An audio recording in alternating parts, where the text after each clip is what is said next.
ಇವತ್ತು ಶರೀರದಲ್ಲಿ ಉಸಿರು ಇದೆ, ಆದರೆ ಒಬ್ಬರ ಮುಖ ಒಬ್ಬರು ನೋಡಲು ಸಮಯ ಇಲ್ಲದಂತೆ ಆಗಿದ್ದಾರೆ. ಜೀವನದಲ್ಲಿ ಎಂತಹ ಪರಿಸ್ಥಿತಿಗಳು ಇದ್ದರೂ ಕೂಡ ಒಬ್ಬರಿಗೆ ಒಬ್ಬರು ಸಮಯವನ್ನು ಕೊಡುವುದನ್ನು ಮನುಷ್ಯನಾದವನು ಕಲಿತುಕೊಂಡಾಗ ಮಾತ್ರ ಬದುಕಿನಲ್ಲಿ ನಾವು ಸಂಬಂಧವನ್ನು ಉಳಿಸಿಕೊಳ್ಳುವುದಕ್ಕೆ ಸಾಧ್ಯವಾದೀತು. ಅಂತಹ ಸಂಬಂಧವನ್ನು ನೀವು ಉಳಿಸಿಕೊಳ್ಳುವತ್ತ ನಿಮ್ಮ ನಡೆ ನುಡಿ ಎನ್ನುವುದು ಇರಬೇಕು. ಆದರೆ ಶರೀರದಿಂದ ಉಸಿರು ಹೋದ ನಂತರ ಉಸಿರಿರದೆ ಇರುವಂತಹ ದೇಹಕ್ಕೆ ಹೊದಿಸಲಾಗದೇ ಇರುವಂತಹ ಬಟ್ಟೆಯನ್ನು ಸರಿಸಿ ಮುಖ ನೋಡಲು ಮುಗಿ ಬೀಳುವಂತಹ ಜನರೇ ಅಧಿಕವಾಗಿ ಇಂದಿನ ಸಮಾಜದಲ್ಲಿ ಇದ್ದಾರೆ. ನೆನಪಿನಲ್ಲಿ ಇಡಿ, ಉಸಿರು ಹೋದ ನಂತರ ಮುಖ ನೋಡುವುದಕ್ಕಿಂತ ಮಣ್ಣು ಸೇರುವ ಮೊದಲು ಮುಖವನ್ನು ನೋಡಿ ನಗುವುದಾಗಿದೆ ಉತ್ತಮ ರೀತಿಯಾಗಿ ನಾವು ಒಬ್ಬರಿಗೆ ಕೊಡುವಂತಹ ಗೌರವ. ಒಂದು ನಗುವಿನ ಮೂಲಕ ಅನೇಕ ರೀತಿಯ ಸಮಸ್ಯೆಗಳು ಎನ್ನುವುದು ಬಗೆಹರಿಯುತ್ತದೆ. ಆದರೆ ಕೆಲವರು ನಗುವುದೇ ಇಲ್ಲ. ಕಾರಣ ಒಂದು, ನಗುವಿಗಿಂತ ಸ್ವಾಭಿಮಾನ, ಅಹಂಕಾರವೇ ದೊಡ್ಡದಾಗಿ ಇರುತ್ತದೆ. ಅಂಥವರಿಗೆ ನಾವು ಏನು ತಾನೇ ಹೇಳುವುದಕ್ಕೆ ಸಾಧ್ಯವಾದೀತು ಹೇಳಿ? ಅತ್ತರೆ ನಾಟಕ ಅನ್ನುತ್ತಾರೆ, ನಕ್ಕರೆ ನೋವೇ ಇಲ್ಲ ಅನ್ನುತ್ತಾರೆ, ಮೌನವಾಗಿ ಇದ್ದರೆ ತಪ್ಪು ಒಪ್ಪಿಕೊಂಡಿದ್ದೇವೆ ಅನ್ನುತ್ತಾರೆ, ಮಾತನಾಡಿದರೆ ಕೆಟ್ಟವರು ಅನ್ನುತ್ತಾರೆ, ಮಾತನಾಡದೇ ಇದ್ದರೆ ಅಹಂಕಾರ ಅನ್ನುತ್ತಾರೆ, ಬದುಕಿದ್ದರೆ ಯಾವಾಗ ಸಾಯುತ್ತಾರೋ ಅನ್ನುತ್ತಾರೆ, ಸತ್ತರೆ ಅಯ್ಯೋ ಸತ್ತ ಎಂದು ಅನ್ನುತ್ತಾರೆ. ನೀನೇನು ಮಾಡು ಬಿಡು ಅನ್ನುವುದು ಅಂತೂ ಅವರು ಬಿಡುವುದೇ ಇಲ್ಲ. ಎಂದಿಗೂ ಕೂಡ ಈ ಸಮಾಜಕ್ಕೋಸ್ಕರ ನೊಂದಿಕೊಳ್ಳಬೇಡ. ದೇವರು ಇದ್ದಾನೆ. ಆದಷ್ಟು ಬೇಗ ನಿನ್ನ ಈ ಕೆಟ್ಟ ರೀತಿಯಾಗಿರುವಂತಹ ಸಮಯವನ್ನು ಬದಲಿಸುತ್ತದೆ. ತಾಳ್ಮೆಯಿಂದ ಇರು. ಕಣ್ಣೀರನ್ನು ಹಾಕುವುದಕ್ಕೆ ಹೋಗಬೇಡ. ನಿನ್ನ ಕಣ್ಣೀರಿನ ಪ್ರತಿ ಹನಿಗೆ ಉತ್ತರವನ್ನು ಭಗವಂತ ಸಮಯ ಸಂದರ್ಭ ಎನ್ನುವುದು ಒದಗಿ ಬಂದಾಗ ಕೊಟ್ಟೇ ಕೊಡುತ್ತಾನೆ. ದೇವರ ಮೇಲೆ ನಂಬಿಕೆಗೆ ನೆಗಿಡು. ಆಗುವುದೆಲ್ಲ ಒಳ್ಳೆಯದೇ ಆಗುತ್ತದೆ. ಭೂಮಿಯ ಪ್ರತಿಯೊಂದು ಚರಕಗಳಲ್ಲಿಯೂ ಕೂಡ ನಾನಿದ್ದೇನೆ. ನಿನ್ನ ಸುತ್ತಲಿನ ಬದುಕು ಸಂಪೂರ್ಣವಾಗಿರುವಂತಹ ಪವಾಡಗಳಿಂದಲೇ ತುಂಬಿದೆ. ಅವುಗಳನ್ನು ಕಂಡು ಖುಷಿಪಡು. ನಿನ್ನ ಕರ್ಮಕ್ಕೆ ತಕ್ಕ ರೀತಿಯಾಗಿರುವಂತಹ ಫಲವನ್ನು ನಾನು ಕರುಣಿಸಿಯೇ ಕರುಣಿಸುತ್ತೇನೆ ಎಂದು ಹೇಳುತ್ತಾನೆ ಭಗವಾನ್ ಶ್ರೀಕೃಷ್ಣ ಪರಮಾತ್ಮ. ಕಳೆದು ಹೋದಂತಹ ಒಳ್ಳೆಯ ಸಮಯ ಜೀವನದಲ್ಲಿ ನೆನಪಾಗಿ ಉಳಿಯುತ್ತದೆ. ಆದರೆ ಕಳೆದು ಹೋದಂತಹ ಕೆಟ್ಟ ಸಮಯ ಜೀವನದಲ್ಲಿ ಪಾಠವನ್ನು ಕಲಿಸುತ್ತದೆ. ಅಂತಹ ಪಾಠವನ್ನು ನೀವು ಜೀವನದಲ್ಲಿ ಕಲಿತಾಗ ನಿಮ್ಮ ಜೀವನವನ್ನು ಬದಲಿಸಿಕೊಳ್ಳುವತ್ತ ನಿಮ್ಮ ಗಮನ ಎನ್ನುವುದು ಇರಬೇಕು. ಒಂದು ಕಲ್ಲು ಒಂದು ಬಾರಿ ಮಾತ್ರ ಮಂದಿರಕ್ಕೆ ಹೋಗುತ್ತದೆ. ಹೋಗಿ ಅದು ದೈವತ್ವವನ್ನು ಪಡೆದುಕೊಳ್ಳುತ್ತದೆ. ಆದರೆ ಪ್ರತಿದಿನವೂ ಕೂಡ ಮಂದಿರಕ್ಕೆ ಹೋಗುವಂತಹ ಮನುಷ್ಯನು ಮಾತ್ರ ಕಲ್ಲಾಗಿಯೇ ಉಳಿದಿದ್ದಾನೆ. ಇದು ವಿಪರ್ಯಾಸವಾದರೂ ಕೂಡ ಇದು ಸತ್ಯವಾಗಿರುವಂತಹ ಮಾತು. ಭಗವದ್ಗೀತೆಯಲ್ಲಿ ನೀವು ಜೀವನದಲ್ಲಿ ಏನೂ ಕೂಡ ತೋಚದೇ ಇದ್ದಾಗ ಭಗವದ್ಗೀತೆಗೆ ಶರಣಾಗಿ.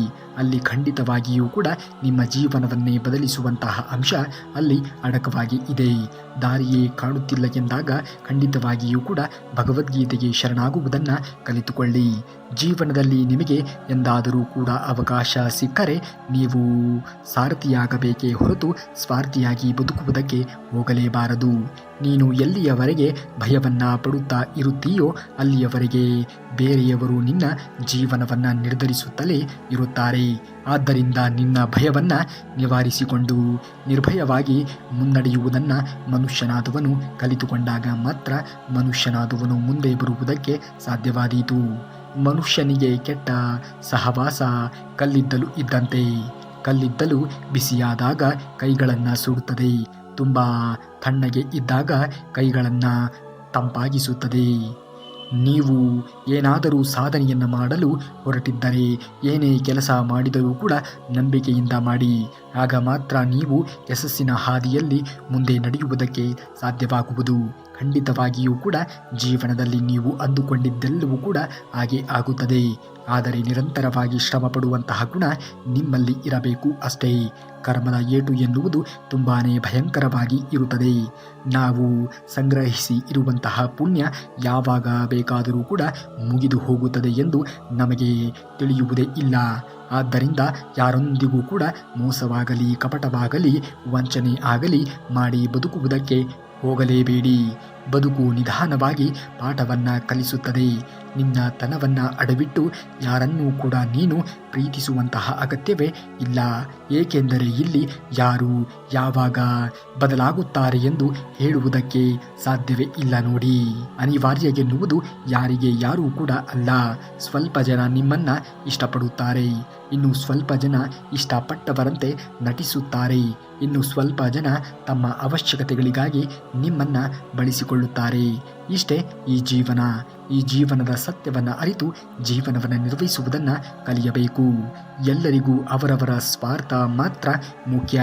ಬೇರೆಯವರ ಇಷ್ಟ ಕಷ್ಟಗಳು ಯಾರಿಗೂ ಕೂಡ ಬೇಡ. ಹಾಗೆಯೇ ಕೆಲವು ಸಂಬಂಧಗಳು ಜೋಡಿಸುತ್ತಾ ಹೋದಂತೆ ಒಡೆಯುತ್ತಾ ಹೋಗುತ್ತವೆ. ಅಂತಹ ಸಂಬಂಧಗಳ ಬಗ್ಗೆ ನೀವು ತಲೆಯನ್ನು ಕೆಡಿಸಿಕೊಳ್ಳುವುದಕ್ಕೆ ಹೋಗಲೇಬಾರದು. ನೀವು ಮಾಡುತ್ತಿರುವಂತಹ ಕೆಲಸಗಳ ಮೇಲೆ ನಿಮಗೆ ನಂಬಿಕೆ ಎನ್ನುವುದು ಇದ್ದಾಗ ಮಾತ್ರ ಬದುಕಿನಲ್ಲಿ ನೀವು ಅಂದುಕೊಂಡ ರೀತಿಯಲ್ಲಿ ಬದುಕುವುದಕ್ಕೆ ಸಾಧ್ಯವಾದೀತು. ಸಂಪತ್ತು ಎಷ್ಟೇ ಇದ್ದರೂ ಕೂಡ ಸರಳತೆ ಮಾತ್ರ ಮನುಷ್ಯನಿಗೆ ಒಳ್ಳೆಯ ಗೌರವವನ್ನು ತಂದು ಕೊಡುತ್ತದೆ. ಏಕೆಂದರೆ ಸಂಪತ್ತಿಗೆ ಬೆಲೆ ಕಟ್ಟಬಹುದು, ಆದರೆ ಸರಳತೆಗೆ ಬೆಲೆಯನ್ನು ಕಟ್ಟುವುದಕ್ಕೆ ಅಸಾಧ್ಯ. ಕರ್ಮ ಎನ್ನುವುದು ಹೇಳುತ್ತದೆ, ಇಂದು ನೀನು ಏನೇ ಮಾಡುತ್ತಾ ಇರುವೆಯೋ, ಏನೋ ಕೊಡುತ್ತಾ ಇರುವೆಯೋ ಅದನ್ನೇ ಮುಂದೆ ಒಂದು ದಿನ ನಿನಗೆ ಹಿಂತಿರುಗಿ ಬರುತ್ತದೆ ಎಂದು. ಕೆಲಸದ ಒತ್ತಡ ನಡುವೆಯೂ ಕೂಡ ನಿಮ್ಮ ಆತ್ಮೀಯರಿಗಾಗಿ ಸ್ವಲ್ಪ ಸಮಯವನ್ನು ಕೊಡುವುದನ್ನು ಕಲಿತುಕೊಳ್ಳಿ. ಇಲ್ಲವಾದರೆ ನೀವು ಬಿಡುವಾಗಿ ಇದ್ದಾಗ ಮಾತನಾಡುವುದಕ್ಕೆ ನಿಮ್ಮ ಆತ್ಮೀಯರೇ ಇರುವುದಿಲ್ಲ.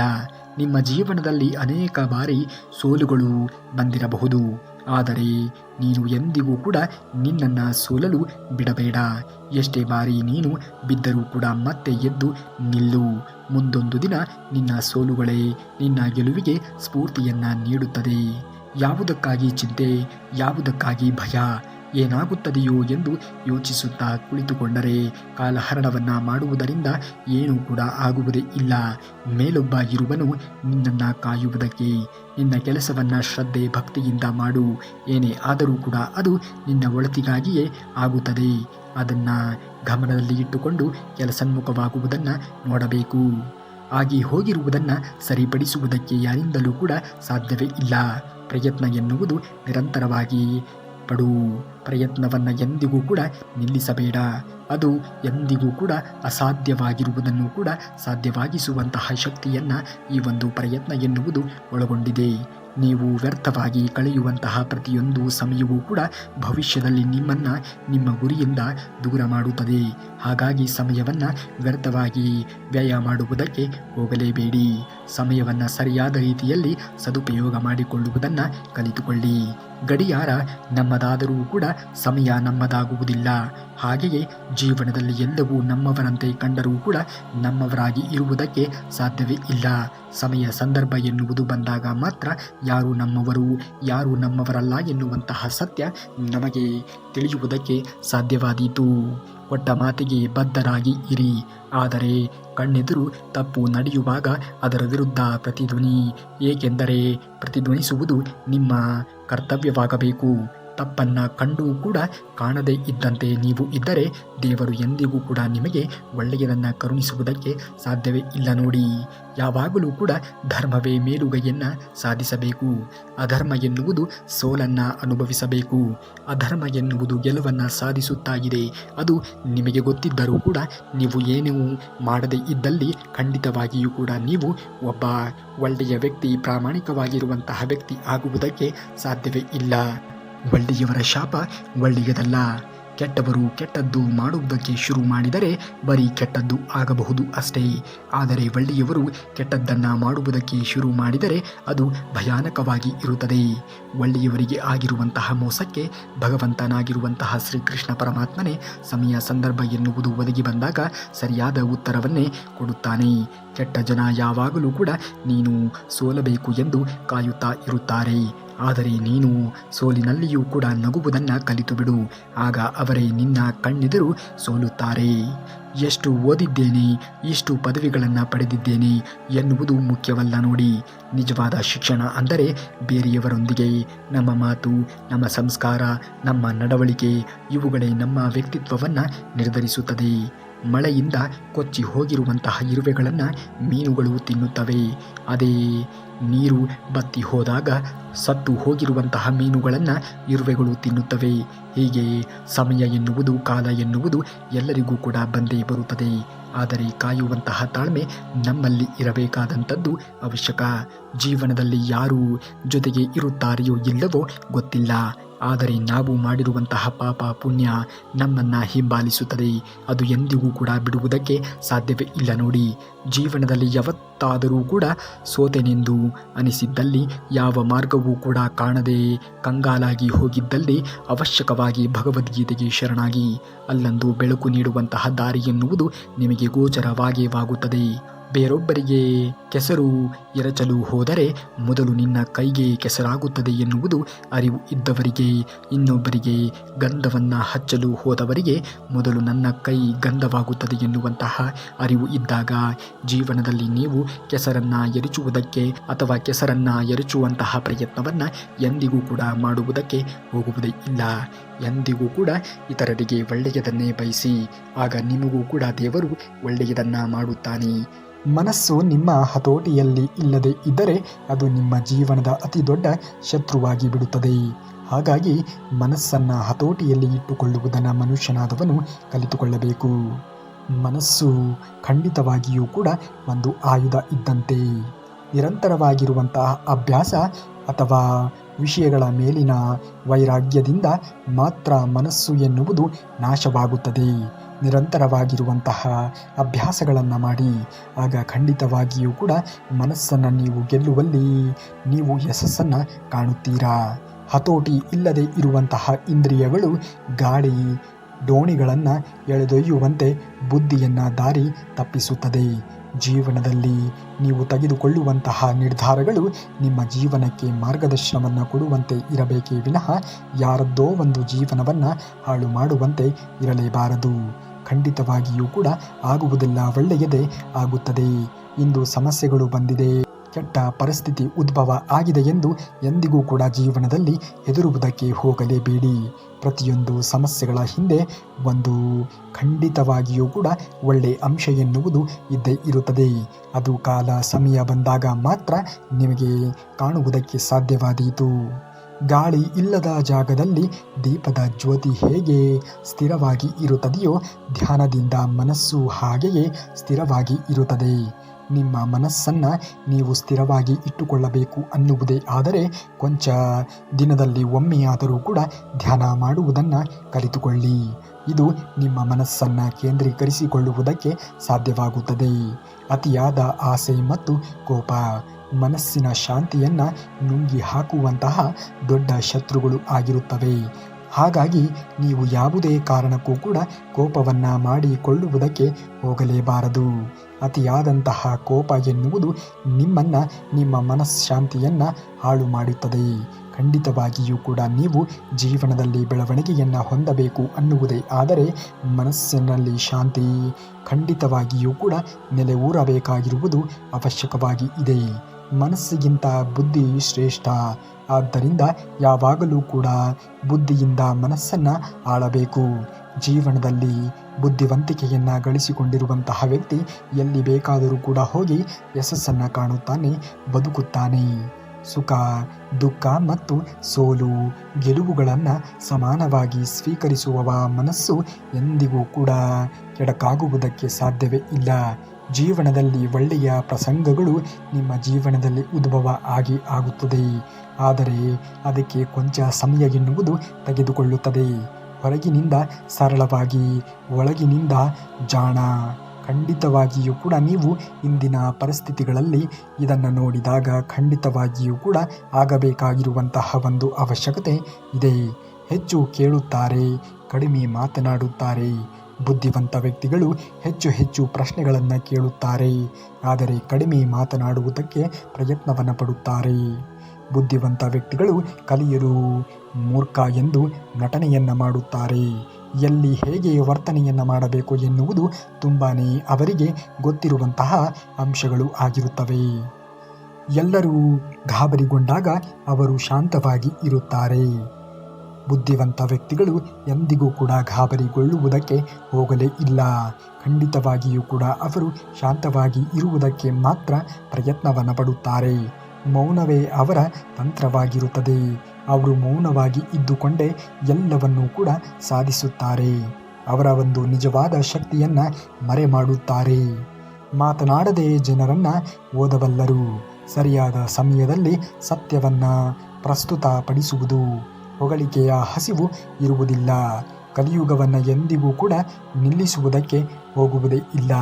ಜೀವನದಲ್ಲಿ ನೀವು ಖಂಡಿತವಾಗಿಯೂ ಕೂಡ ಮುಂದೆ ಬರುತ್ತಿರುವಂತಹ ಎಲ್ಲ ಸಮಸ್ಯೆಗಳನ್ನು ಎದುರಿಸಿ ಮುಂದೆ ಬರುವುದನ್ನು ಕಲಿತುಕೊಂಡಾಗ ಬರುವ ಆದಾಯಕ್ಕಿಂತ ಮಾಡುವಂತಹ ಆಡಂಬರ ಹೆಚ್ಚಾದಾಗ ಜೇಬು ಖಾಲಿ ಆಗುವುದು ಖಚಿತ.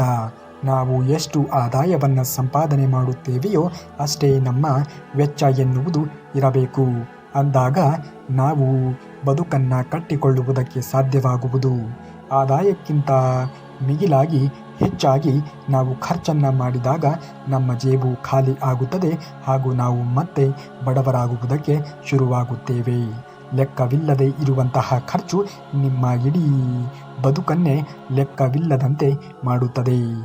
ನಿಮ್ಮ ಜೀವನದ ಒಂದು ಬಜೆಟನ್ನು ನೀವೇ ಪಾಲಿಸಬೇಕಾಗಿರುವಂತಹ ಅವಶ್ಯಕತೆ ಇದೆ. ಹಾಗಾಗಿ ಎಲ್ಲದಕ್ಕೂ ಕೂಡ ಒಂದು ಆಯಾಮವಿದೆ. ಎಲ್ಲದಕ್ಕೂ ಕೂಡ ಒಂದು ಮಾರ್ಗದರ್ಶನ ಎನ್ನುವುದು ಇದೆ.